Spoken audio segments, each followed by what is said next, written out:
Hola, bienvenidos a un episodio más de Influencers Connect, el podcast. Hoy tenemos a un invitado de verdad súper especial que no tenía el gusto de conocerlo personalmente, pero sí sigo el podcast, lo he visto en YouTube también. Es un referente de educación financiera y emprendimiento también, así que bienvenido Cristian Arenza a este podcast. Un gusto tenerte aquí. Hola Meli, estoy muy feliz y muy emocionado de estar aquí contigo. Gracias por la invitación. No, gracias a ti por venir. Sé que has venido de Madrid, estás en Madrid, en Miami, así como partes tus días. Así que yo había hablado con Diego para en algún momento invitarte, así que ha sido un gusto que me puedas dar este tiempo. No, buenazo, Diego ahí, un crack. Muchas gracias por hacer eso. Así Explora, que chévere. ¿no? Exploro Producciones. Sí, no, feliz de estar aquí y compartir contigo y todo lo que estamos hablando me parece increíble lo que estás haciendo, así que te felicito. Gracias, yo te felicito a ti. De hecho, una de mis primeras preguntas que la tenía como así cuando he escuchado algunas entrevistas tuyas, era, ¿cómo así empezaste a generar emprendimientos tan joven? O sea, el primer emprendimiento o inversiones tan joven, si es que te influenciaste o viste a alguien de tu familia que lo hacía. O sea, ¿cómo así no sé, yo a los 16 años estaba totalmente en otra. O sea, ni me acuerdo qué hacía a los 16 años, pero claramente no era buscar un negocio. Entonces, quiero saber si en algún momento tuviste algún referente en la familia o si, no sé, ¿cómo fue ese primer paso para ser quien eres ahora? Yo creo que empecé muy temprano. O sea, a los 16 tuve mi primer emprendimiento, pero antes a mí siempre me gustó como comprar y vender cosas. Fui inquieto, fui independiente en cierta medida, obviamente, porque vivía con mis papás y dependía de ellos, pero era independiente en el sentido de intentar hacer las cosas por mi cuenta. Entonces, la primera motivación que yo me acuerdo que tuve por hacer dinero fue a los 16 cuando quería comprarme un PlayStation y fui donde mis papás y se los pedí y ellos no me dijeron que no me dijeron que sí, me dijeron que lo consiga. Me dijeron, fíjate cómo conseguirlo, cuesta tanto. Y yo, ok. Y me puse a comprar y vender cosas. Con unos amigos comencé a comprar y vender pulseras de silicona, relojes de silicona. Los compraba en Jesús María, los vendía en mi colegio en Surco. Y pues básicamente comencé a generar excedentes, me compré el Play. Y luego, como me gustó generar dinero, dije, está interesante. Mis amigos ya no quisieron seguir porque ahorraron lo suficiente para comprar lo que querían. Y dije, ok, voy a seguir. Y un amigo me enseñó a importar desde China.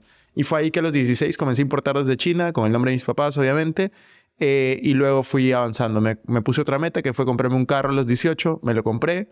Y tenía excedentes. Y en verdad lo único que hacía era guardar mi dinero, porque yo vivía con mis papás, ellos me pagaban la universidad. Y nada, así fue como empecé a claro. emprender. Claro, pero hay una diferencia en eso. Yo creo lo que has dicho es que tú ahorrabas esa plata. O sea, como que no tenías algo en que gastarla. Yo me acuerdo que mi primer trabajo fue a los 15, anfitriona de las que pasaban las tortitas en Rockies, o encima, porque mi papá conocía al dueño y a los 15 años no puedes trabajar en lo que sea.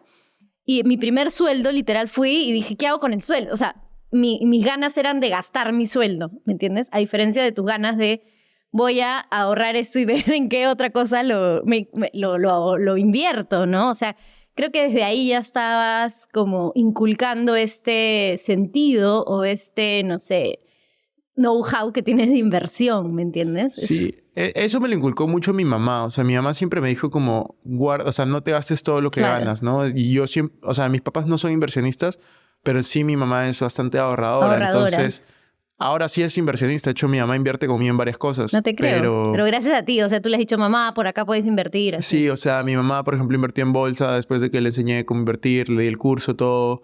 Ha invertido en inmuebles conmigo. O sea, tenemos ahorita 3 departamentos juntos que los alquilamos. Y ella me inculcó a mí mucho el tema del ahorro. O sea, claro. Porque ella no sabía invertir, pero sí sabía ahorrar.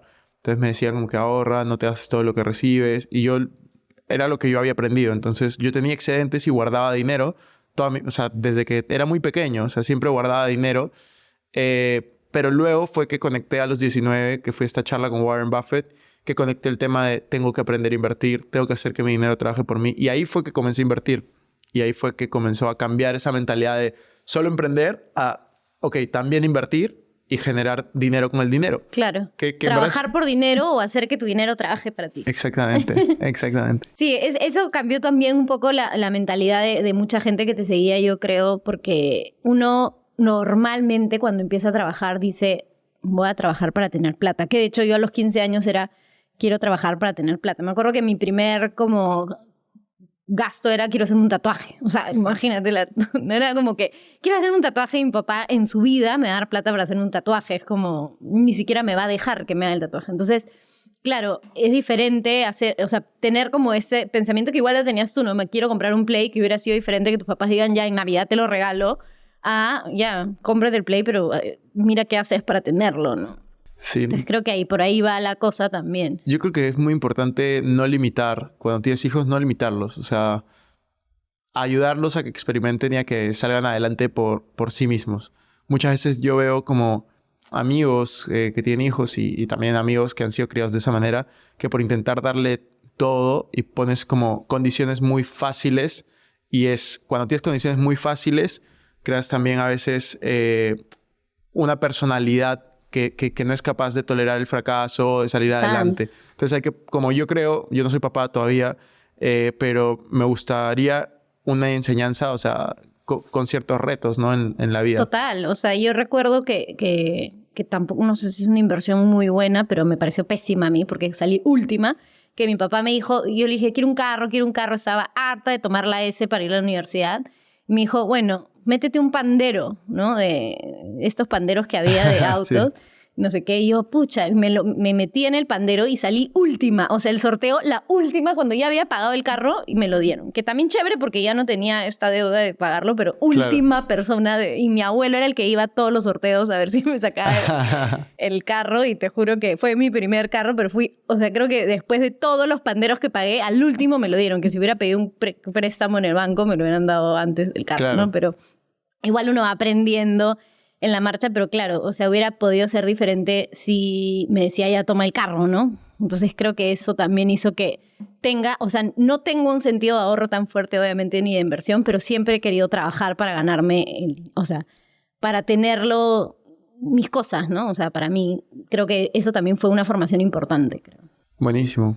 Sí. Y cuéntame ya como generador de contenido, de hecho este es un espacio para invitar a generadores de contenido, influencers. Hablamos un poco de marketing, de influencers en general, pero quisiera saber cómo así fueron tus inicios. Sé que iniciaste en YouTube, me parece.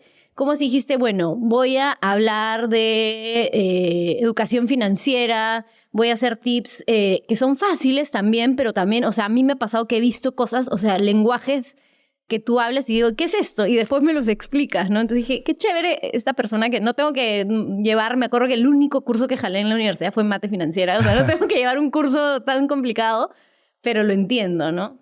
Bueno, yo grabé mi primer video de YouTube en diciembre del 2017, lo publiqué en abril del 2018, pero lo grabé en diciembre del 2017. O sea, un año después, bueno, no, meses después. 4 o 5 meses después. Porque tenía vergüenza del que iban a decir. Es bien complicado en redes. Sí. ¿Y por qué lo hice? Porque yo tenía 2 amigos que eran youtubers de temas muy distintos. Uno que es Alejandro del Carpio, que tiene No Te Piques, que era hacer bromas en la calle y cosas así. Y él estudió en mi colegio 2 años, 3 años menor que yo. Vivía a 2 cuadras de mi casa, lo conozco desde que tiene, no sé, 7 años. Y yo vi todo el proceso que tuvo y me pareció increíble. Pero yo ahí tenía como que esa limitante, porque él empezó creo 2012, 2013. Yo tenía esa limitante de, no, pero es solo de bromas, entretenimiento. Pero luego, como en el 2000, creo que fue 15 por ahí, otro amigo mío que se llama Mijail Milet creó un canal de YouTube para hablar de redes de mercadeo. Y le fue bien. Y yo jugaba Play a veces en la casa de mi hija. Entonces fui a la casa de mi hija un día a jugar Play y vi la plaquita de 100,000 suscriptores. Y yo le dije, yo también quiero, o sea, se ve interesante. Se ve como... Se ve interesante. El Oscar. Entonces, me dijo, pucha, ¿podrías empezar tu canal? Y yo me puse a pensar y dije, en verdad, sí podría. Y lo consideré durante un montón de tiempo. Yo esa idea no es que surgió en diciembre del 2017. Yo esa idea la tenía 2015 por lo menos. Uh-huh. ¿Y qué es lo que pasaba? Que yo, cuando le preguntaba a alguien de mi entorno, le decía, oye, ¿qué opinas de esto? Quiero hablar de educación financiera, porque era contenido que yo consumía de Estados Unidos. me decían, ¿pero qué vas a decir? ¿Qué experiencia tienes? Tú no trabajas en finanzas, lo cual era verdad. Pero también era verdad que yo venía invirtiendo ya hace 4 años, que yo venía Claro. emprendiendo hace 7 años en ese momento. Entonces, yo decía, no, sí, sí puedo. Y en diciembre pasaron ciertas cosas en mi vida, como terminar una relación súper larga. Estaba en un momento, en verdad, bien bajo de mi vida. Y yo dije, tengo que hacer algo con mi tiempo. Y dije, no, voy a grabar YouTube. Contraté a alguien, me grabé 4 videos. Y uno de esos fue el que publiqué en abril. Y de ahí publiqué los otros. Y durante mi primer año publiqué 6, 7 videos. Y luego ya fue que dije, me lo voy a tomar en serio, porque nadie veía mis videos. Y dije, me lo voy a tomar en serio. Voy a publicar uno por semana en YouTube. Y eso fue lo que hice en el año 2019.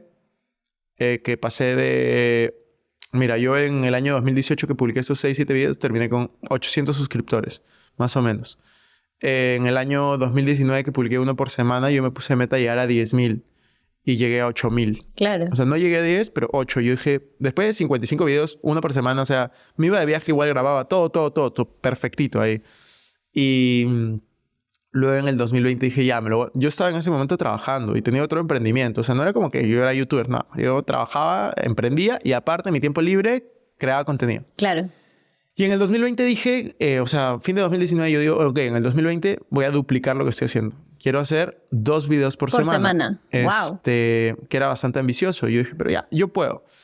Y yo, en ese momento yo grababa, yo editaba, yo hacía todo. ¿Editabas Sí, también? sí. Editar para YouTube. O bueno, igual como la conversación se da. ¿Y eras, en ese inicio, eras tú hablando solo o también ya No, yo solo. El podcast creo que empezó finales de 2019. Que eso sí fue con Diego, en el sótano de mi casa. Creo que fue en octubre de 2019, ¿no? Entonces, empezamos el podcast en octubre de 2019. Eso sí lo editaba Diego. Era pero solo en audio. YouTube, o sea, tú empezaste a grabar 2 videos Sí, por semana. para la semana y solo tú. O Sí, sea, solo tú yo. grababas. Yo me grababa, yo lo editaba. O sea, todos los errores que pueden pasar en YouTube los pasé. O sea, de grabar y que el micrófono no funcione. Claro, Grabar y que la claro, cámara claro, esté claro. desenfocada. Qué Grabar y que la bueno. luz esté mal. Editar y que se me borre todo lo que he editado. Sobrepasar la memoria. He pasado todo cuando yo empecé. O ¿Y sea, cómo llegaste a tener 407,000 suscriptores? ya, aquí viene. Yo terminé el 2019 con 8,000.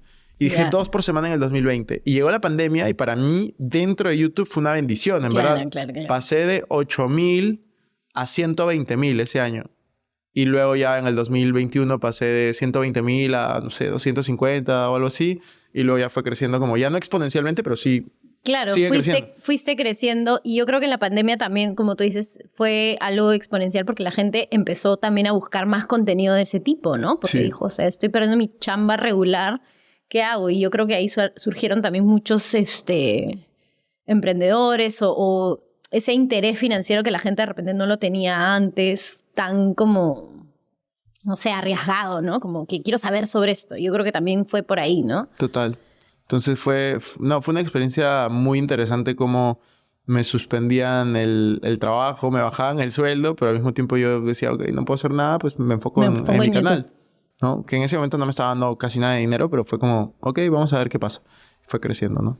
Y claro, y era algo que a ti siempre, o sea, bueno, desde que empezaste a emprender, desde que empezaste a invertir, te había gustado, te había apasionado y dar ese tipo de educación porque es educación en YouTube es algo que a ti te gusta, ¿no? O sea, entendería Sí. que es algo que te apasiona igual. Entonces, si bien es cierto, de repente los otros trabajos son también, ¿no?, cosas que te gustan porque que te apasionan, siento que el espacio de YouTube es un espacio también que podrías considerar hasta personal, no sé, es como un reto para ti mismo ir, o sea, no creciendo en seguidores, sino buscando los temas, hablando, que funcione un video, no sé, es algo como también que a ti te ayuda como Cristian para seguir creciendo en ese rubro, ¿no? Sí, a mí Generador de contenido. A mí me apasiona lo que hago. O sea, me gusta Total. mucho y me permite seguir aprendiendo. O sea, al compartir contenido tienes que aprender para poder Exacto. compartir.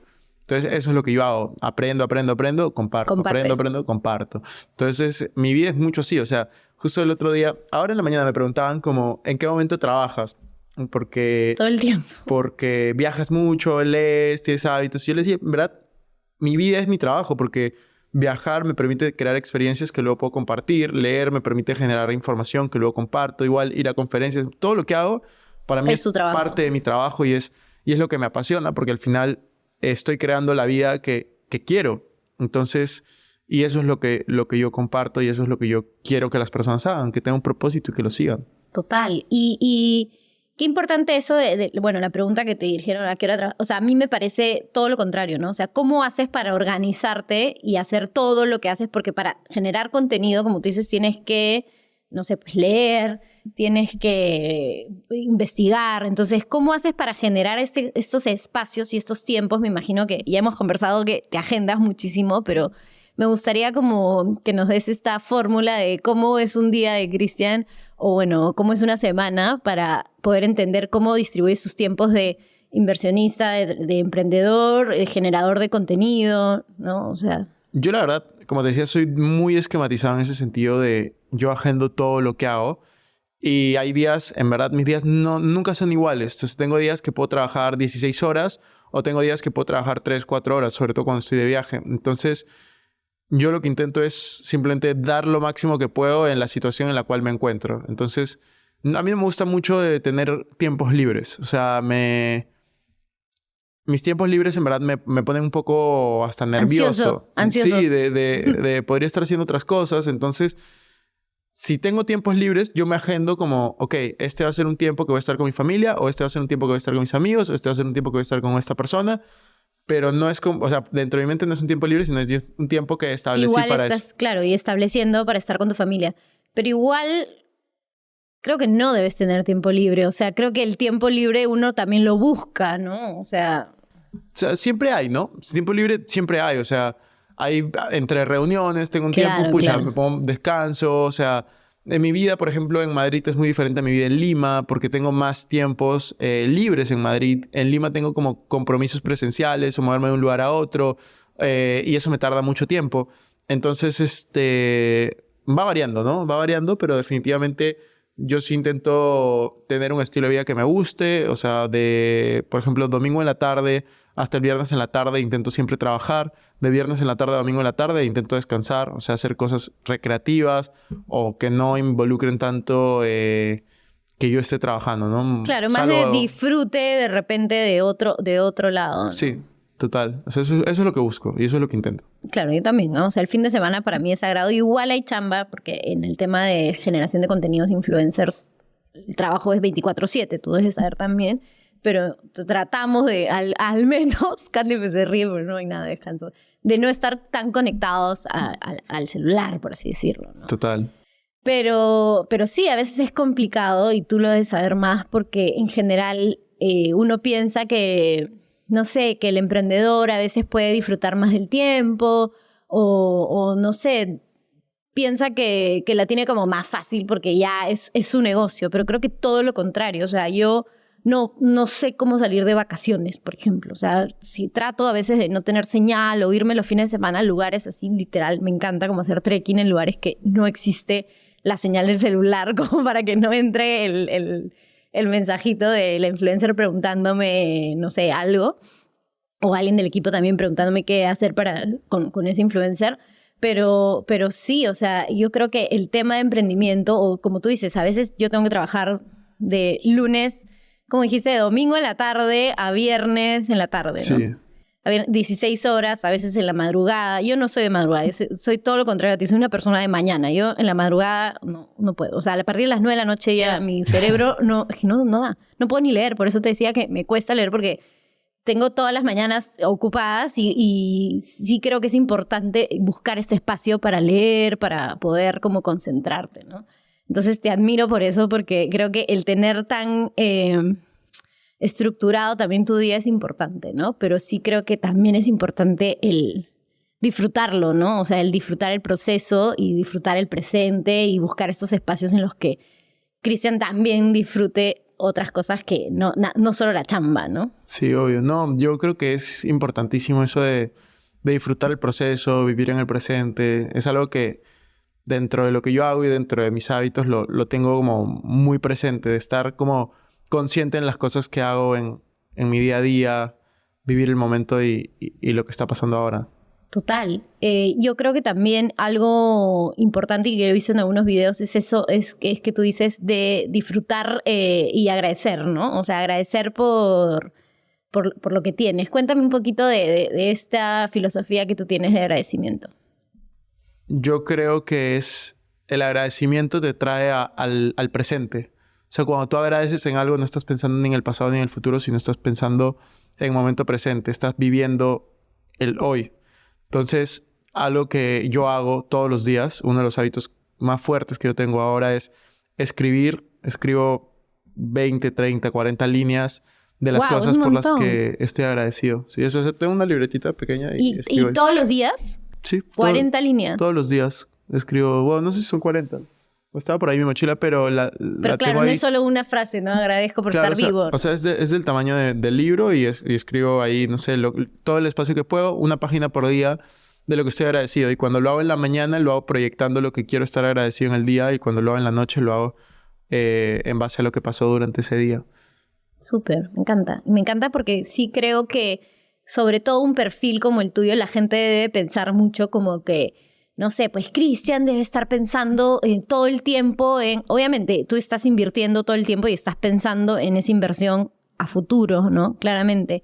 O, no sé, al comprar un inmueble estás pensando en el futuro de ese inmueble, de repente, bueno, alquilarlo y hacer las rentas, pero que en algún momento de repente hay una venta y puede costar más. O sea, uno siempre está pensando en, si eres emprendedor, también en el futuro. Uh-huh. Pero qué importante es centrarte en el proceso de este es mi presente y disfrutarlo también, ¿no? Porque creo que si la mente se va solo al futuro, es agobiador, ¿no? También. Yo creo que si estás solo en el futuro, estás viviendo en constante ansiedad. Ansiedad, ¿no? Claro. Entonces, es importante estar en el presente. O sea, yo no soy perfecto. O sea, también me voy al futuro, o al pasado. Total.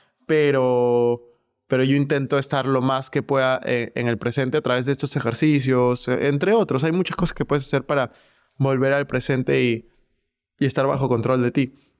Pero yo creo que es súper, súper, súper importante esa clase de ejercicios como el agradecimiento, ¿no? Sí, y el disfrute del presente también, ¿no? O sea, de hecho, por ejemplo, hay mucha gente que me pregunta a mí del podcast, ¿no? Oye, ¿y cuánto ganas del podcast? Y yo, nada. O sea, es una inversión totalmente en general para mí, pero disfruto mucho el podcast y creo que también, o sea, es como le da a la empresa, o sea, a mi agencia le da como no sé, puedes conocer al influencer distinto, ¿entiendes? Y eso me gusta, es como una mirada distinta al podcast. Entonces, mucha gente piensa que el generador de contenido o, no sé, el influencer que tú ves está parado siempre en generar como más dinero en lo que hace como generación de contenido. Entonces, de repente, en tu caso, quisiera que nos cuentes, de repente la generación de contenido es un complemento hacia todo lo que tú eres y lo haces también por un disfrute y también por deberte a una audiencia, ¿no? O sea, por ejemplo, los libros que tú tienes, me imagino que es, para mí, no sé, alguien que ha sacado un libro es como admirable, ¿me entiendes? Es súper admirable, es como... Qué chévere decirle a tus hijos, no sé, o a alguien, oye, tuve 3, 4 libros. Yo, para mí es como algo wow, pero de repente financieramente el sacar un libro no es como, no sé, pues la inversión más grande que has podido tener, porque no, sé que para nada. De eso se trata. Entonces, como un generador de contenido también se siente como en esta necesidad de ir generando distintas cosas para su audiencia sin tener que pensar en quiero tener tantos likes, quiero tener tanta audiencia, quiero que venga la marca y me pague. Obviamente siempre uno tiene que pensar en eso también, pero ¿cómo piensas tú alrededor de eso, ¿no? De esa idea? Lo que pasa es que yo, en mi caso específico, no trabajo por auspicios. O sea, total, sí tengo auspicios y son algún ingreso adicional, pero no es mi ingreso principal, bajo ningún motivo. Yo elijo con qué marcas trabajar, mis precios son altos para la cantidad de audiencia que yo tengo. Entonces, es simplemente conmigo trabajan los que, número 1, pueden pagarlo y número 2, los que me interesan. No, y los que realmente les interesa tu nicho. Exacto. ¿Entiendes? O sea, porque yo lo que digo en generación de contenido es que por ejemplo, lifestyle, la tarifa de lifestyle, yo como estimo tarifas para los influencers, ¿no? La tarifa de lifestyle no va a ser la misma tarifa de un generador de contenido de finanzas, ¿me entiendes? Exacto. O de un generador de contenido de golf, no sé, ¿me entiendes? O sea, pero es distinto, pero por el nicho es tan directo y la competencia también, ¿no? Entonces... Y yo creo que ponte de lo que me dijiste, yo estoy en un momento que, o sea, te juro, es muy raro el día o la semana que yo veo los likes o las vistas que estoy teniendo. O sea, el único lugar donde veo las vistas es en mis historias porque es como que casi que inevitable. Claro, pues subes y ya están ahí, pero ¿no? en mis publicaciones, o sea, yo publico una vez al día en Instagram, yo no veo eso. O sea, en TikTok, por ejemplo, lo veo solo cuando pasa algo que entro y veo, no sé, has tenido 3,000 seguidores nuevos y digo, ¿qué pasó? Algo se ha viralizado. Claro, algo se viralizó, quiero ver qué se viralizó. Pero en verdad yo tengo mi equipo y confío en ellos y es como, ok, ustedes háganlo, o sea, las mismas estadísticas del podcast, o sea, a mí, yo en verdad sí me gusta ver estadísticas, pero es como que las veo, no sé, una vez al mes o algo así y eso. Entonces es como, yo hago las cosas porque creo en ellas y porque creo el contenido que me gustaría encontrar y ponte, hace poco lancé un nuevo podcast y también ahora te pongo el ejemplo con los libros. Yo tengo 3 libros. Este libro es de finanzas personales y fue como el más vendido en el 2021 en Perú de finanzas personales. La editorial con la que... Gracias. La editorial con la que lo vendí me dijeron, saca otro libro de finanzas personales. Que era lo lógico. Y es el tema que yo hablaba. Pero yo no quise. Porque yo lo que quería era hablar de lo que a mí me interesaba. Y yo no quería escribir por vender. Porque para esto tampoco vives... A menos que seas Vargas Llosa, Jaime Bailey ahora... no, o sea, no vives de vender libros. Sobre todo en Perú. Te lo falsifican rapidísimo. Entonces... Total, ¿verdad? Pues, ¿no? Y debe también estar ahí en las... Sí, está falsificado. En la playa, los que venden en la playa. Así. Portada roja, está falsificado. Pero a lo que voy es... Yo realmente creo el contenido que me gustaría encontrar. Creo las cosas que me están interesando. O sea, por ejemplo, en el podcast nuevo que saqué de Circum, entrevisté a mi círculo de influencia. O sea, entrevisté a mi coach. El libro, el tercero es de Círculo de Influencia. El libro sí, pero saqué mi primera temporada del nuevo podcast sobre ese libro, sobre mi círculo de influencia. Entrevisté a mi hermana, a mi mamá, a mi coach, a personas que yo admiro, a personas que están en mi rubro, a personas que estudiaron conmigo en la universidad, como Diego, a personas que estudiaron conmigo en el colegio y que son mis socios en otro negocio. O sea, esa fue la clase de entrevista que tuve y ahora voy a sacar una temporada, por ejemplo, de salud y bienestar, o sea, salud mental, de salud física. ¿Por qué? Porque a mí me interesa. Yo quiero que este año sea como mi año de transformación física. Entonces digo como que ya voy a aprovechar el podcast. Para poder meter eso en ti también. Exacto. Qué loco. Entonces, eso es como la forma en como yo hago las cosas. Entonces, lo mismo cuando yo tengo mi podcast, yo entrevisto a las personas que me causan curiosidad por algo y yo digo, ya, vente, hablamos. Y yo de ahí me he hecho amigo de muchos de ellos. O sea, claro. Muchos de ellos se han vuelto mis amigos luego de conversar con ellos en un podcast, porque yo utilizo mi podcast para satisfacer un poco esa necesidad de saber cosas y de curiosidad que tengo. Entonces, eso es lo que yo hago. Y las marcas que me acompañan, chévere. Y las que no, también chévere. Porque no necesito auspicios para vivir. Yo tengo mis ingresos, tengo mis inversiones, tengo mis programas de educación para las personas que lo siguen. Tengo lo que necesito. Claro. Y por eso, o sea, lo haces para que, obviamente para ti, pero también para esta audiencia que te sigue. Entonces es como una nutrición doble, ¿me entiendes? Nutres a tu audiencia de este conocimiento que das en tus redes, que a mí me parece súper válido porque es una forma, o sea, para mí que rápida de entender y fácil. Y también tú vas alimentándote de conocer a nueva gente, por ejemplo, en los podcasts, los invitados. A mí también me encanta invitar a gente que en realidad igual todos tienen en común que son generadores de contenido. A veces invito a marcas también pero para hablar del trabajo de generación de contenido, pero siento que todos los días aprendo algo distinto y algo nuevo y eso me encanta también, ¿no? Y eso que tú dijiste una vez del círculo de influencia, o sea, que tú, bueno, no dijiste una vez, lo tienes en un libro y todo, y me parece súper válido también, ¿no? Rodearte de esta gente que en realidad te va a sumar hacia el propósito que tú tienes, ¿no? Bueno, es resumido lo que es, pero, o sea, cuando lo has dicho en algún momento, a mí me sumó demasiado eso, ¿no? Yo a veces Sí tengo, no sé, pues una chamba en la que de repente tengo compromisos sociales que a veces no quiero ir y a veces tengo que ir, pero he reducido muchísimo eso que antes hacía y siento que me ha sumado un montón a ni siquiera a mi vida financiera o inversiones, sino a mi vida en general de salud mental y física también, ¿no? Porque se conectan, ¿no? Entonces, cuéntame cómo así te diste cuenta de la importancia de tener ese círculo de influencia.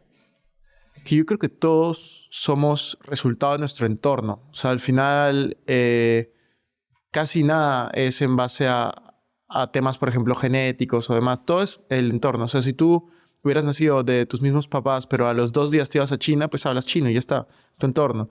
Si tú naces por el otro lado, en un hogar en el que se hablan en términos de escasez, ese va a ser tu lenguaje financiero hasta que tú decidas cambiarlo. Si tú naces en un lugar donde no hay una figura de una buena pareja, un buen ejemplo de relación, esa va a ser tu realidad hasta que decidas cambiarla.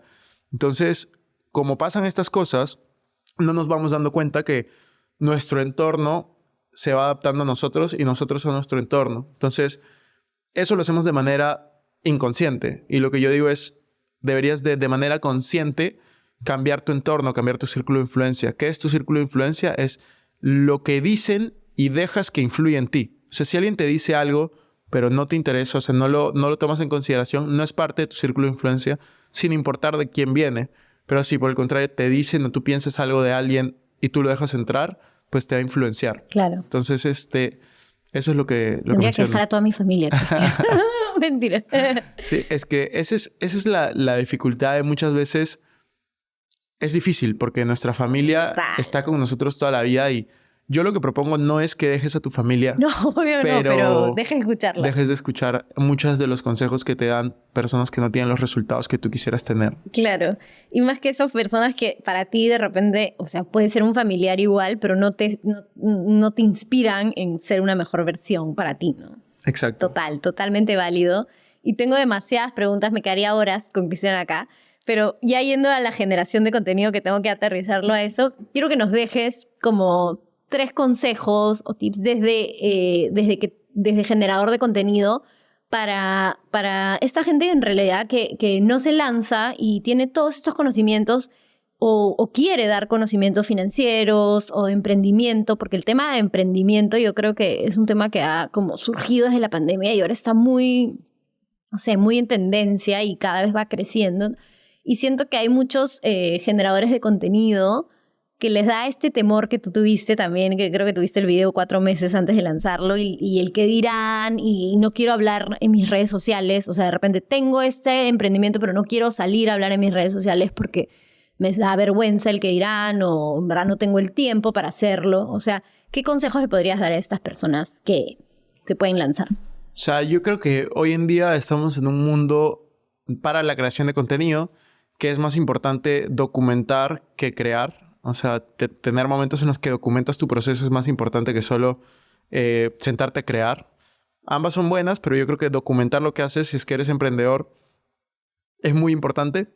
Y lo otro es concentrarse no solamente en la creación o en la documentación, sino en la distribución de contenido. Total. O sea, tú creas un contenido y luego ver cómo distribuyes ese mismo contenido a través de todas las plataformas que existen. Entonces, para mí eso es lo indispensable hoy, ¿no? Y por supuesto la constancia. O sea, la constancia al momento de crear, compartir o distribuir contenido es clave.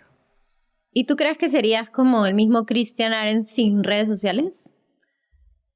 O sea, el mismo por así decirlo, en finanzas, en inversiones, en todo, sí, es que no hubieras tenido este impulso que puede tener las redes sociales. No, porque las redes sociales me permitió llegar a personas que de otra manera no hubiera llegado. Entonces, y eso hizo que cambie mi mentalidad y que tenga metas diferentes y que tenga resultados diferentes. Entonces, las redes sociales ayudó a amplificar lo que yo ya venía haciendo. O sea, yo ya era curioso, me juntaba con gente que sabía más que yo en diferentes ámbitos para ir aprendiendo. Pero las redes sociales me permitió tocar puertas a otro nivel, ¿no? Total. Yo creo que hay un crecimiento muy importante de un negocio o de un emprendimiento o incluso de una persona si es que se sabe vender en redes sociales, por así decirlo, ¿no? Bueno, la marca personal y ya podríamos hablar de 1000 cosas, pero ahora estamos en una era en la que realmente tu mejor CV, por así decirlo, es que también lo estás haciendo en diferentes redes sociales, ¿no? Pero puedes vender desde, no sé, un abogado, puede venderse un dentista, o sea, puedes hacer 1000 oficios y obviamente un negocio más, ¿no? Entonces, totalmente. Es alucinante, pero de verdad puedes tener siglos, no sé, yo otra vez veía el ejemplo de, ¿cómo se llama? El doctor Mao, no sé si sabes quién es el doctor Mao. No. Es un doctor de Nueva York, que estoy segura que no es el doctor más famoso de Nueva York, no es el doctor que tiene como más estudios, porque es un doctor joven, entonces en el tema de medicina tienes que...